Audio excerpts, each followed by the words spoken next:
بسا اوقات بہت سی محنتوں کا نتیجہ انسان دیکھتا ہے کہ ضائع چلا گیا، میں نے 10 سال محنت کی، حاصل کوئی نہیں۔ یہ ثمرات کیا ہے؟ محنتوں کے ثمرات کا ضیاع۔ کوشش آپ نے کی، قسمت کی خوبی دیکھیے، ٹوٹی کہاں کمن، 2-4 ہاتھ جب کے لبے باندھے۔ بی پریپیئرڈ، بہت سی محنتوں کا۔ ایک شاعر کے یہ اشعار ہے، وہ کمیونسٹ تھا، میں نام بھی نہیں لیتا، لیکن یہ کہ یہ اسی انقلابی، چونکہ ان کا بھی ایک انقلابی نتیجہ کے ثمرات کا ضیاع۔ انقلابی عمل میں یہ سارے مراحل آتے ہیں۔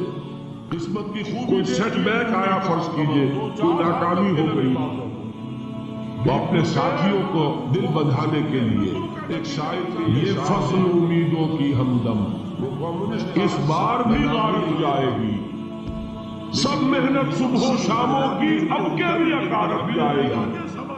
میرے نبی کے ثمرات کا لفظ یہاں آیا ہے، وَنَقْصٍ مِّنَ الْأَمْوَالِ وَالْأَنفُسِ وَالثَّمَرَاتِ، سب محنت صبح و شاموں کی اب کے بھی اکارت جائے گی۔ دھرتی کے کونوں کھدروں میں پھر اپنے لہو کی کھاد بھرو، پھر مٹی سینچو اشکوں سے، پھر اگلی رت کی فکر کرو، پھر اگلی رت کی فکر کرو، جب پھر ایک بار اجڑنا ہے۔ ایک فصل پکی کو گھر پایا، تب تک تو یہی کچھ کرتا، سب محنت صبح و شام، انقلاب برپا کر جائے گی۔ ایک کوشش ناکام ہو جائے کوئی پرواہ نہیں، ایسے لہو کی کھاد پھر تیار رہو ناکامی کے لیے، ایسا نہ ہو جو انگریزی میں کہتے ہیں hope for the best but be prepared for the worst۔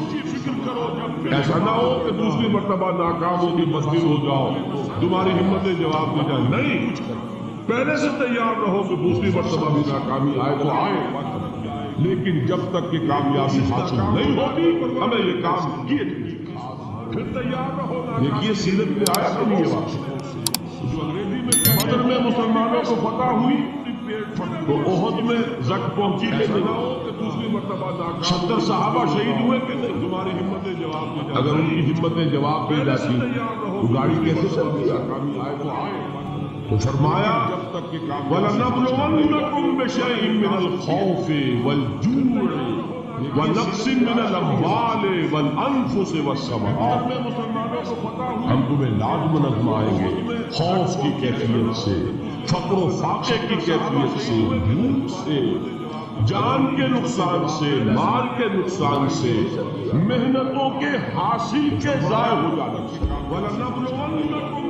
وَبَشِّرِ الصَّابِرِينَ، اور اے نبی بشارت دیجئے صبر کرنے والوں، الذین اذا اصابتهم مصیبۃ، وہ کہ جب ان پر کوئی تکلیف آئے، کوئی مصیبت آئے، کوئی آزمائش آئے، قالوا انا للہ وانا الیہ راجعون، وہ یہ کہے کہ ہم اللہ ہی کے ہیں، اللہ ہی کی طرف لوٹ جانا۔ یہ وہی انداز ہے جو میں نے فارسی کا شعر سنایا تھا آپ کو کہ سرے تسلیم خم ہے جو مزاج یار، وہ ہمارا مولا ہے، ہمارا تکلیف آئے کوئی مصیبت، اگر اسے یہی منظور ہے تو ہمیں بھی یہی ہے۔ میں نے تسلیم و رضا کی بات کی تھی نا، آپ کو کچھ شعر سنائے تھے، ایک شعر اور سنیے، اور یہ کس کا ہے؟ محمد علی جوہر کا۔ یہ وہی انداز ہے جو میں نے فارسی کا شعر، ایک مرتبہ جیل گئے، ان کی ایک بیٹی جوان بیمار ہوئی، بہت سے وہ ہمارا مولا ہے، ہمارا باہر چھوڑا انگریز نے، جاؤ بس دفن کر دو۔ دوسری مرتبہ جیل گئے، دوسری جوان بیٹی اسی مرض میں مبتلا ہوئی، ایک شعر اور سنیے، اور یہ کس، اب یہ جیل میں ہے، خبر پہنچی کہ دوسری بیٹی کے اوپر بھی اسی مرض کا حملہ ہے۔ ایک مرتبہ جیل گئے، ایک نظم لکھی ہے جس کا تیری صحت ہمیں منظور ہے لیکن اس کو نہیں منظور ہے، پھر ہم کو بھی منظور، جاؤ بس دفن کر دو۔ یہ ہے دوسری مرتبہ جیل گئے، جب تک یہ کیفیت نہ ہو اس میدان میں آدمی ثابت قدم نہیں ہے۔ اب یہ جیل میں ہے، خبر کہ میرے رب کو اگر یہ منظور ہے تو یہی مجھے منظور ہے، اور تیری صحت ہمیں چاہیے تو ضرور، لیکن ہمارے رب کو منظور نہیں تو ہمیں، تیری صحت ہمیں منظور ہے راضی برضائے رب اس کو نہیں منظور وبشر الصابرین الذین اذا اصابتهم مصیبۃ قالوا انا للہ وانا الیہ راجعون۔ اس میدان میں آدمی نہ شود نصیب دشمن کے شود ہلاکت دیوت سر دوستہ سلامت کے تو خنجر آستے اور تیری صحت ہمیں چاہیے تو ضرور، لیکن ہمارے رب کو اولئک علیہم صلوات من ربہم، یہی ہے وہ لوگ جن پر ان کے رب کی طرف سے ہدایتیں ہیں اور رحمتیں ہیں، وَأُولَٰئِكَ هُمُ الْمُهْتَدُونَ، اور یہی ہے وہ لوگ جو کامیاب ہونے ہدایت پانے والے ہدایت۔ اسی سورہ بقرہ میں ذرا آگے چل کر یہ تو ہے 20واں رکوع، 19واں رکوع، 21ویں رکوع کی پہلی آیت ہے لَيْسَ الْبِرَّ أَن تُوَلُّوا وُجُوهَكُمْ قِبَلَ الْمَشْرِقِ وَالْمَغْرِبِ وَلَٰكِنَّ الْبِرَّ مَنْ آمَنَ بِاللَّهِ وَالْيَوْمِ الْآخِرِ وَالْمَلَائِكَةِ وَالْكِتَابِ وَالنَّبِيِّينَ وَآتَى الْمَالَ عَلَىٰ حُبِّهِ ذَوِي الْقُرْبَىٰ وَالْيَتَامَىٰ وَالْمَسَاكِينَ وَابْنَ السَّبِيلِ وَالسَّائِلِينَ وَفِي الرِّقَابِ وَأَقَامَ الصَّلَاةَ وَآتَى الزَّكَاةَ وَالْمُوفُونَ بِعَهْدِهِمْ إِذَا عَاهَدُوا وَالصَّابِرِينَ فِي الْبَأْسَاءِ وَالضَّرَّاءِ وَحِينَ الْبَأْسِ۔ اب یہ آیت جو ہے سورۃ العصر میں جو مضامین آئے تھے سارے اس میں موجود ہیں۔ وہاں ایمان کا لفظ آیا، یہاں 5 ایمانیات کی تفصیل آ گئی، اعمال کی تفصیل آئی، اور آخری بات وہاں کیا ہے وَتَوَاصَوْا بِالصَّبْرِ، اور یہاں کیا ہے وَالصَّابِرِينَ فِي الْبَأْسَاءِ وَالضَّرَّاءِ وَحِينَ الْبَأْسِ۔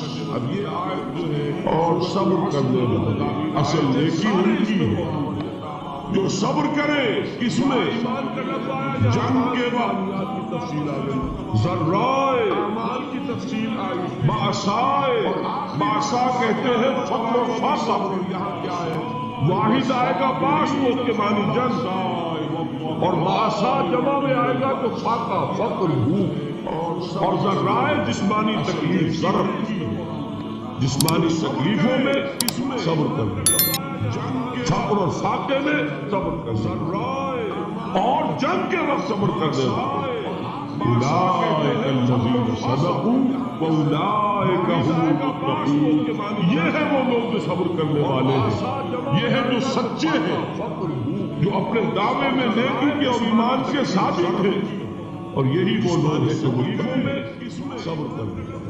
اگلی سورت ہے سورہ آل عمران، اس میں 2 لفظ آئے ہیں، آخری آیت یا ایھا الذین آمنوا اصبروا وصابروا ورابطوا واتقوا اللہ لعلکم تفلحون۔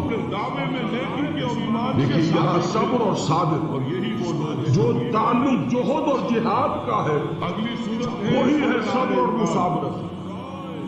صبر ایک طرفہ عمل ہے، آپ جھیل رہے برداشت کر رہے ہیں، صبر علی المعصیہ، صبر علی الطاعات، صبر علی الابتلاء، یہ سب کیا ہے صبر، اور مصابرت کیا ہے صبر کا صبر سے مقابلہ، تعلق جہاد اور جہاد کا ہے۔ یہ سورہ آل عمران، اب وقت نہیں ہے میں آپ کو سناتا اللہ تعالیٰ نے کیسے کیسے مسلمانوں سے کہا، مسلمانوں تمہیں تک پہنچی ہے تو انہیں بھی تو پہنچی تھی، صبر علی المعصیہ، ان کے حوصلے جو ہے وہ تو پست نہیں ہوئے، وہ اگلے سال آگے اوپر چڑھائی کرتے، تم کیوں اتنا برا مان رہے ہو، تمہارے دل اتنے زخمی کیوں ہو؟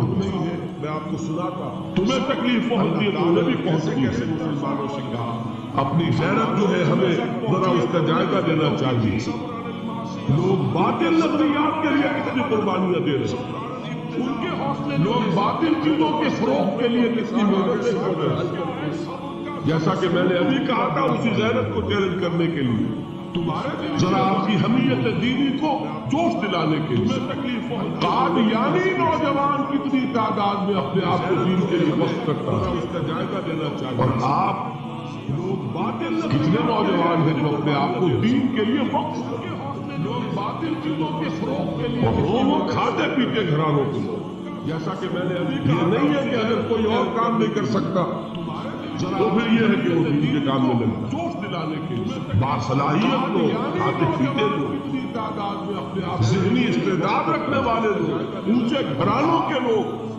وہ وقت کریں اپنے آپ کو دین کے لیے، اس کے بغیر کیسے باہر آ جائے گی، کیسے عورت آئے؟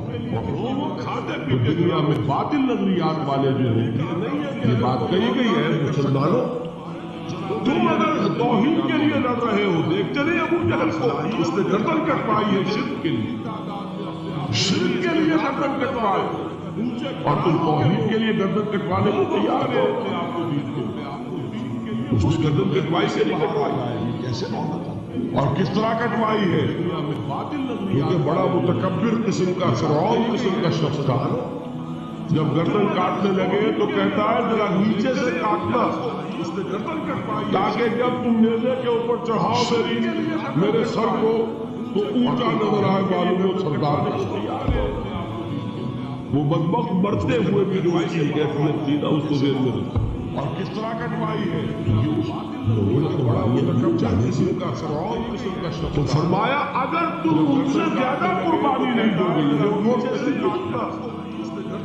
مجرد اگر حق کو غالب کرنا اللہ کے ذمہ ہو تو آنے والے میں غالب کر دے گا، تمہیں تکلیف ہی دینے کی ضرورت ہے۔ سمجھ رہے؟ کیا اللہ کے مقابلے میں کوئی باطل کی طاقت ٹھہر سکتی ہے؟ یہ تمہارے ایمان کا امتحان ہے، تو فرمایا یہ تمہارے سلوک کا یہ تمہارے امتحان کا ثبوت درکار ہے کہ اللہ تعالیٰ دیکھنا چاہتا ہے تم اس کے لیے اپنی جانیں قربان کرنے کو تیار ہو کہ نہیں؟ تم اس کے لیے تن من دھن لگانے کو تیار ہو کہ نہیں؟ اور یہ جان لو کہ اگر کفار اور مشرکین اور ملحدین اور باطل نظریات والے وہ جو کچھ قربانیاں اپنے باطل نظریات کے لیے دے رہے ہیں، ان سے زیادہ اگر تم نہیں دو گے تو حق غالب نہیں ہوگا۔ انہوں نے جو صبر کیا ہے اپنے باطل نظریات پر، اگر تم اس سے زیادہ صبر کا ثبوت نہیں دو گے اپنے اس حق پر تو حق غالب نہیں ہوگا۔ اس لیے فرمایا یا ایھا الذین آمنوا اصبروا وصابروا، نہ صرف یہ کہ صبر کرو بلکہ صبر میں اپنے دشمنوں سے آگے نکلو، ان کے صبر سے بڑھ کر صبر کرو۔ وَرَابِطُوا، مرابطہ کہتے ہیں چوکس رہنا، ہوشیار، پہرا دو، ایسا نہ ہو کہ دشمن جو ہے غفلت میں تمہارے اوپر سے حملہ جو ہے کر بیٹھے۔ وَاتَّقُوا اللَّهَ، اور اللہ کا تقوی اختیار کرو، لعلکم تفلحون، تاکہ تم فلاح پاؤ۔ ان کے صبر سے بڑھ کر صبر کرو۔